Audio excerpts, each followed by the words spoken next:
I'm Kyndal, and you're listening to Curated Chaos Conversations with Creatives with your host, Kyndal Jackson. Woo! Um, this is my first episode for this new show, and I think I'm gonna sound really strange for the next 5 minutes because if I could begin to explain what has gone into making this show possible, I'll burst into tears because, and not in a good way. I have, I'm really, let's start positively, right? Like, I'm really excited. I'm really excited about this show. I'm excited about what I could bring and what this show means to me. It is so, so important. And I'll get to the bottom of it all. I wanted to, I wanted to give a solo episode, right? Like, I wanted to really explain what's happening here and give the context that anybody may need stumbling upon this show, what's gonna happen. Curated Chaos, Conversations with Creatives. Curated Chaos is the name of my business, and I think it also encapsulates creativity, right? Like it's curated and it's chaotic, and that's my business name. But Conversations with Creatives is just an extension of my business, this podcast. I knew from a very young age that I was a creative being, that I was a creator. I do a lot of things, and it is so hard for me to even explain what I do right now. I work in social media and I keep it at that, but there's so much more I feel like that I am capable of and that I do that I don't really get to even touch on. And more importantly, there's so much that I'm interested in that I don't even get to touch on. And you know what they say, like if there's something that you want, whether that's a TV show, a movie, an invention, an item, and you can't find it, or you can't find it, or you don't have it, you have to make it. And that's kind of how I feel about this show. I wanted a show where like it specifically delved into like the world of creativity, but more importantly, the brains and the inner workings of creatives, how they think, how they operate, and having these, chats about day-to-day life, but how that's influenced by, or how that influences their artistry. So let's start from the beginning. This show was birthed because, well, one, I wanted to. Two, there was nothing like it that I could find or that I wanted to be interested in. If you're new here, my name is Kyndal. I am obviously a podcaster, but I work in social media. I am a content strategist, curator. I am a videographer, photographer, content creator extraordinaire. I graduated with a theater degree. So yes, I do sing. I don't dance, but I do sing. I direct. I creative direct. I take pictures. Like, I do a lot of creative things. I write. I do a lot, and I love it. I would not trade this job or what I do for anything else in the world. And I'm grateful that this is my life, right? Like I get to make things. And I love that. And I wanted to make a platform where other people that make things get to talk about the making of their things, but more importantly, the behind the scenes of making those things, right? Like I always wanted to really uncover I always was obsessed with like behind the scenes with like movies and TV, and kind of figuring out like how that happened. Or like with songs specifically, like I always want to know like the backstory, like what experience inspired this song, or like where were they when they wrote it, and did they know it was going to become a hit, or like, whatever. These were questions that I've always just like really been fascinated with, and I wanted to explore that deeply. So I created a show, and that's what you're listening to. So I'm excited to kind of get into that. But I guess there's so much more behind the inspiration for the show. And if you are looking to jump right into something more fun, I suggest you go listen to the next episode with the guest. At least now you have a better understanding of what you're getting into. But if you care a little bit about the backstory of the making of this show and the realness behind how it all came to life, you can continue to listen. And I think I sound somber a bit because it's a bit somber. The day you're listening to this is January 3rd, which would be my father's birthday. It's part of my personality trait to mention that my dad's dead, right? Like, I don't have a father. Woo. He passed away 2024 in May, will be 10 years. 10 years ago. And I was 14 when he passed away, which is like a really young age to be affected by something like really sudden, really tragic. Like, my dad didn't have cancer, like anything that like was to be, I guess, expected. Like, he literally died on a random Tuesday. Wish I was lying. Except it was a Saturday, but I digress. So I've always like admired my father for who he was. And my father was also creative. Fun fact. He was a graphic designer. I think he wouldn't have called himself that, but I think in today's age, if he were still with us, I think he would be graphic designing, funny enough, or at least I would have encouraged him to. He was such a talented artist, and I'm not going to cry. I'm not going to cry, but he was a very talented artist. And he was also really sensitive.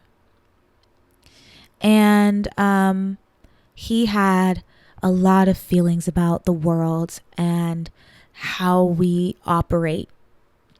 And he was a big mediator in our family and in life. He was a big 6-foot guy with like the softest, gentlest, kindest voice. And everybody you ask about would tell you that, right? I've always admired that quality about my dad. I respected my dad, but I was never afraid of my dad. You know what I mean?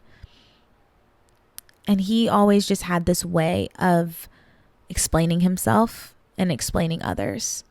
And I like to think that I gathered a lot of that from him. I have this really weird desire I want to know why people are the way that they are. I want to know why things are the way that they are. I'm very inquisitive. And I like talking. I'm a big talker. I think I get a lot of that from my mom. My mom is obviously a very talented individual, and she's an artist as well, and a journalist. And this show is pretty much creative journalism to an extent, right? Like conversations, heavy on conversations, right? Like, I don't like to interview. I want to talk. I want to talk about it. And that's where this show is coming from. But I feel like my dad did not get to tap into who he was as an artist as much as I wish he could have. And I like to think that this show is doing something that my dad would have really appreciated if he were still here. I would love to have him on as a guest. But this show goes out to my dad. And grief is funny because we lost my dad 10 years ago almost, and it took me 8 years to go and visit his grave. I did not go to his funeral. Not because I hated him, obviously, but because I was 14 and I did not feel like that was where I wanted to pay my respects. I paid my respects before he passed away. And I would argue that the day that he passed, I was able to really have a solid last day with my dad. And so this is my way of paying respect to my father. I wanted to create something in his honor and for him to look at and be like, wow, that's so cool. So if you're listening, Dad, this is for you. And beyond that, this is for anybody that wants a space where they can come and just chit chat, and they can listen to other people talk about life and creativity and art and how art influences life and life influences art and all that good stuff. Which leads me to the discovery I had that kind of really birthed like the why behind this show. But I was talking to my business strategist, and we were coming up with my why in general, right? Like, why does Kyndal feel so passionately about life and her art and all that stuff? And I feel strongly about what I do and why I'm doing it, because we only have one life. Well, I do like to think we actually do get reincarnated from time to time. I do think that, but I digress. For all intents and purposes, we have one life, right? And I believe wholeheartedly that in order for people to live their life fully, there are so many things that have to fall in line, right? Bear with me. I'm going to make a point. I believe that like you have to be living in your purpose in order for other people to be living in theirs. And that's why I think I get so frustrated when people think genuinely that like that they don't know what they're doing, or that nobody cares about them or what they're doing. Because at the end of the day, I believe wholeheartedly that every action, every project, everything that we say and do has some sort of effect on people, and it leads them closer to what they need to be doing, why they're here. I believe we're all here for a purpose. And this past year, I've been really reflecting on what's mine, and how can I help people find theirs, right? And I know in my heart that I was like put on this earth to make things, and I'm grateful because that's what I get to do. But I wanted to talk about the things that other people made, and I wanted to have these conversations with creatives that were reflective of their life experiences. And this sounds so much deeper than I think this show is going to be. Like, but it's such a stark turn from Not That Serious, where Not That Serious was about everything that wasn't that serious, obviously. It was about jokey jokes and play stuff and funnies. And that's not to say the show won't be funny. I do believe the show has an inherent funny value, right? Like, I can't make anything too serious. I don't think it's possible. I have to have a laugh. I have to have something light. It's just my nature. But I wanted a space where like you could get a little vulnerable. You could be a little honest, and you could be raw. And I wanted these conversations to not be clickbaity and lead to these like weird parts of the internet where people take what you say out of context and they get mad at you. And I really wanted this space to be like a place where you can explain yourself, and I'm listening, and my audience is listening. And so ground rules for the show are, please listen with an open heart and mind. People are going to come talk about their experiences with things, and you may not agree with everything that this show has to offer or say. That's fine. I don't want you to. I just want you to just listen. That's all. Just listen. And, you know, there's space for everybody to be able to voice what they want to say respectfully. Of course, respectfully. So that is the heart and the mission. But like, even going back, I really do feel strongly, like, I feel like doing this show for whatever reason, for somebody somewhere out there, blesses them enough to the point where they do something for themselves, or they hear me and they're like, I could do that, and they do it. I can tell a funny story. I was on Twitter, which I've now deleted, and I'll tell you literally why. But there was a young gentleman on Twitter that literally made a tweet about this young lady that he saw, and I guess he was unhappy with something that she was saying. And he called her a used nut rag. This is not funny. To me, that is not fucking funny at all. I'm not laughing. I just think that is so crazy. And I remember sitting there and being like, my God, that is so heinous and offensive and ugly. I literally need to delete my Twitter. I had already wanted to delete Twitter too. Like, I was like, I don't think this is a good place for me. I think this is a cesspool of toxicity. but something was holding me back. And well, the second I saw that tweet, I said I was done. And I deleted my Twitter right then and there. I deleted the app. I still have my account, but I deleted the app. And that is a prime example of people living in their purpose. Wait, bear with me, okay? Just hold on, bear with me.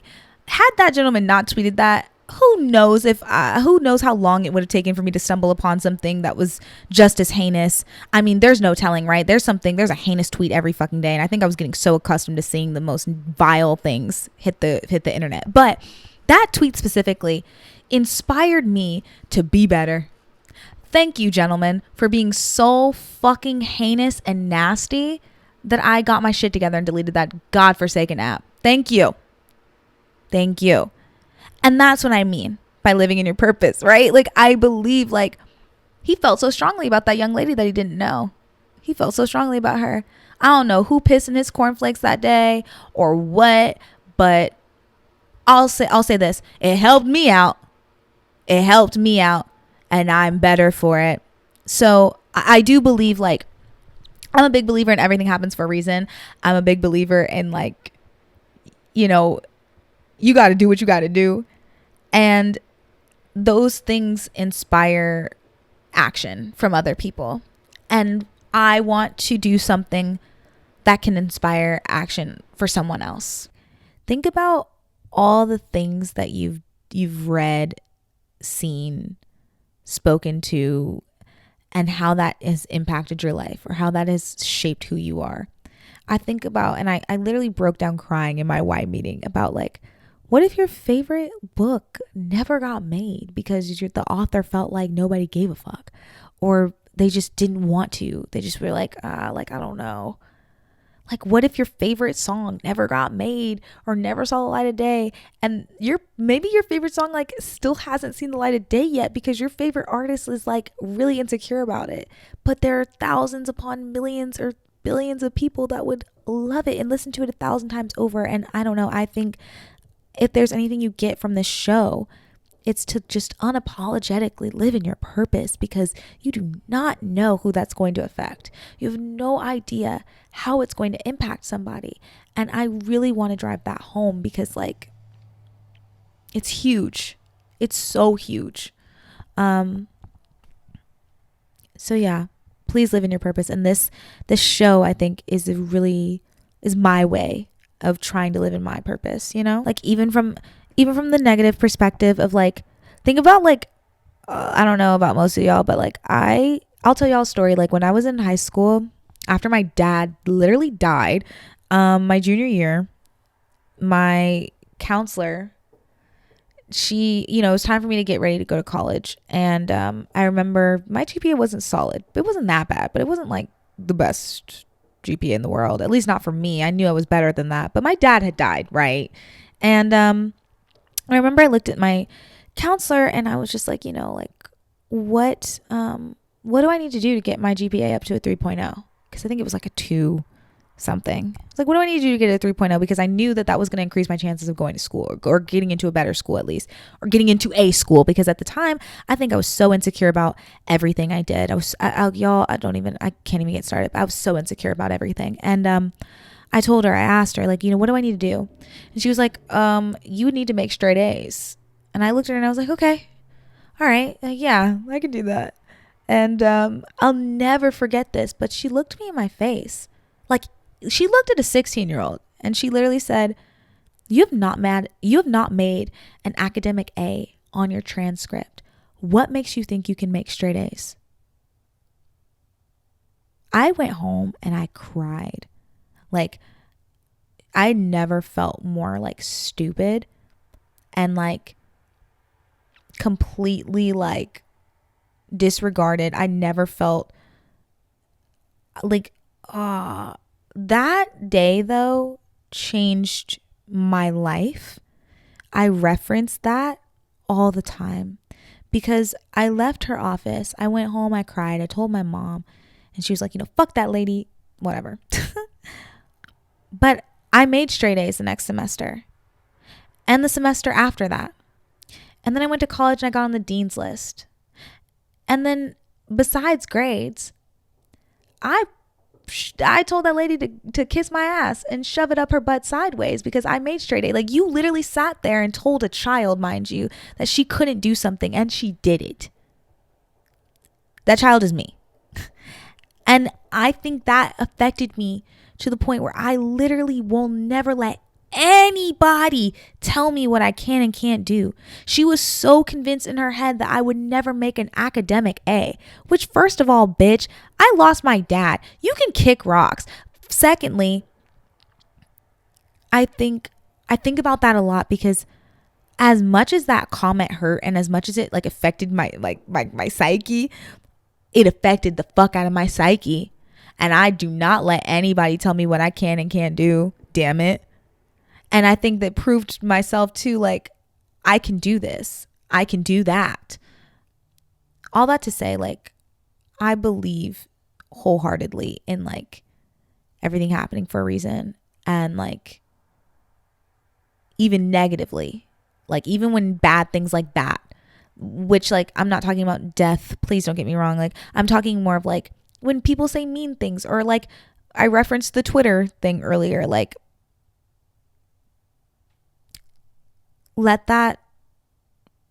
don't let that be like the wrong defining moment in your story. You can, I think as creatives, we have this really cool superpower to transmute feelings and experiences. And I was able to transmute that experience into a superpower, if you will. And I look at that and I look at that example and I'm able to laugh at that white lady. Now, nobody tells me what I can and can't do. In fact, people tell me what I do. I don't get a can't anymore. I don't get what makes you think you can do that ever. I don't get that anymore because I don't let people do that to me. But I think I had to have experienced somebody trying to impose their limiting belief on me so that never happened again. And I'm grateful that I experienced that when I did, because it really did shape me differently to be able to prove somebody wrong to that caliber in a place where I was most insecure, my academics. Because I wasn't a great student. I just wasn't that great of a student, but I'm very smart. Fuck that bitch, because I'm smart as shit. Like, why would she ever say some stupid shit like that? But I digress. Like, point is, we can take those things, we can take those experiences, and we can make stories from it. We can tell other people about our experiences. And I hope that even that story touches somebody and proves like, yeah, wait, no, I can do that. What a great analogy. You know what I'm saying? That's the beauty of storytelling and art. And, you know, we're all relating to one another. We're all just living in our purpose. So, yeah, that's the point of this show. I want to obviously be the person that helps inspire action, but I also want to be that person and be honest about what that action takes, what it takes to do something. I think a lot of people, especially people I went to school with or people that know me personally, like have it in their head that like, I mean, I know that they know that I work, but I can't even begin to tell y'all like how frustrated I get with everything.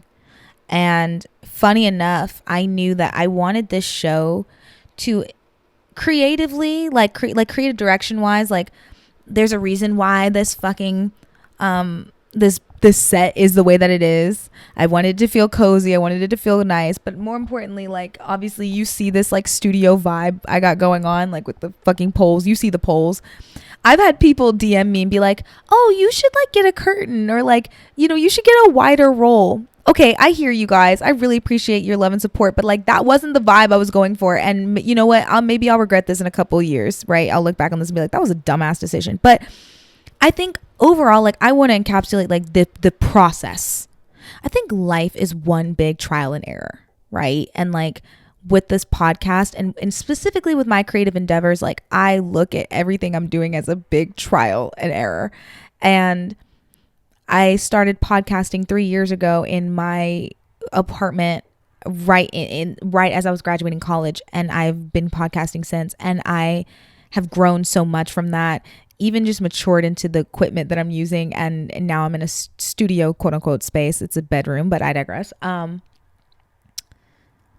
wanted the show to really feel like, to really showcase what the progress, what the process, and how the work is done, how it begins, what inspires the work, how it, like, you know what I'm saying? Like, and I keep coming back to the word half-baked. That's not necessarily like what I'm trying to deliver, but I really just want to showcase, like, you know, when you say something is a work in progress, I am really leaning into that with this show. Everything we're doing as creatives is a work in progress, but specifically with this show, like, it's a work in progress and I'm not done tweaking. It's so much of a work in progress that I know that this lighting is a little strange, but it's a little bit better than some of the guest episodes I've recorded all week. In fact, let me just say this much. I'm so pissed, y'all, because I've worked so hard on building the studio out and like building the show out specifically. And like so many things have gone wrong. What's gone wrong, Kyndal? Let's start from the beginning. Well, like, let's just say this much. I've put this show together in less than 30 days. Like, I knew that I wanted this show for months. I've been planning like the idea of it for months, but from actually getting the set together, pulling things together, getting my assistant to make things, getting the cover art, getting a shoot done, pulling guests in to start batch recording, all of this shit has been done in less than 30 days. Writing show notes, editing these episodes, like everything has been done in less than 30 days. Everything for the show. That's crazy. And with that came its own set of challenges. And I have cried so much trying to pull the show together. I have cried so many times. It's so true and real. And I can't wait to actually encapsulate it in a 1 minute, 30 second long fucking TikTok video. But I can't even, this is my place to actually tell y'all, like, I'm being dead ass. Like, I have put so much energy. I put so much energy into what I do constantly. And this is a manifestation of that. And even when that happens, shit goes wrong. Y'all, tell me fucking why. These chairs are corduroy. These little beanbag chairs I'm sitting in, I love them, but they're corduroy. So when I got fabric, I shock things and people. And I was filming with my ring light all week. And I go up to touch my ring light, and I guess I shocked the fucking ring light. Why is it broken now? Why is my ring light broken now? And it literally won't dim. It only shines super fucking bright in this small ass room. And I have studio lights in here now because I have studio lights, thank God. But like, that wasn't even what I wanted. But then I look at the studio lights and I'm like, actually, I think this look is better. It's all a work in progress. What's worse is I had an episode that I filmed with AC. AC, shout out to AC. I don't know if that episode like will see the light of day as far as like visually. Y'all will hear it. You'll hear the episode, but see it on YouTube or see it in YouTube clips or TikTok clips, you won't, because the file got corrupted. The file, no. Let me actually tell y'all, this is some bullshit because we recorded the whole damn episode, all 50 fucking minutes. And I look at AC and I'm like, well, thank you so much for coming on the show. Thank you for having me, Kyndal. Yeah. I'm like, oh, yeah. I said, girl, tell them where they can find you. The camera shuts off. The camera shut off. And I'm sitting here and I'm like, oh, that's ghetto. That's literally, and let me tell you this. I have a Sony ZV-1. And if y'all know, you know, this battery overheats like a motherfucker. So when I film my podcast, I have like an external battery, like up the battery so that it doesn't die on me while I'm recording. However, I think that the external battery died in the middle of recording. And usually when your battery dies or when the battery overheats or whatever the fuck, the camera stops recording and shuts down. Not today. Not that day. It literally stopped. It just turned itself off. It didn't, like, the lens didn't go back in the camera. It just turned off. And I look at my SD card. I see the file. It doesn't have a thumbnail. I click on it. QuickTime can't open it. I bought software to try and recover the file. It is still, it's looking a little questionable. It looks like, if I'll insert a clip, y'all, it literally is like waving and shit. It's so ghetto. It's so sad and ghetto.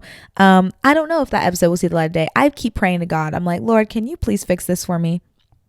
Can anybody fix this for me. Actually, when you hear this, because it may be a couple weeks, I'm trying to like prolong that episode from releasing so that I can save the footage. If you are techie, can you hit me the fuck up, please? If you know how to recover a file that it's normal, please help me. Because that was so that shook me to my core and really disturbed my spirit yesterday. And then today with the ring light and this whole process, like things have fallen apart, things have not worked. Oh my God, like even with the shoot, I was panicked about the shoot because I didn't have anybody to shoot for me. Oh my God, so many things that would come up and I'm like panicked. But it's here. I wanted some like really nice put together, like at the end of the day, it's all worth it. I mean, I guess it is, but like, damn, we gotta go through all that. I'm just keeping it fucking real. But at the end of the day, okay, here's the positivity. I wouldn't trade this for the world because I get to do what I want. I get to do what I do. I get to do what I think I genuinely was put on this earth to do, which I guess was talk to people, but I was put on this earth to make things and including conversation. I was included to make conversation. I was put on this earth to do that. So I don't want this to be the longest episode ever, especially as a solo episode. I could talk for hours, but it's so funny because you talk about growth and work in progress, and I had to go back and listen to Kyndal's Corner, which but I had to go back and listen to that very first podcast episode, and listening to myself now versus how I think I'm gonna feel when I'm editing this episode is so strange. So strange. And you really can see like how much you shift and change creatively and as a person. And I'm not that girl anymore. I'm someone different. And who knows, in 3 years I'm gonna look at this episode and be like, damn, who the fuck is that? And that is just how it's gonna be. But I wouldn't trade this for the world. I get to make things, and I get to make things that get delivered to you, and you get to indulge in them, and you get to tell me if you like it.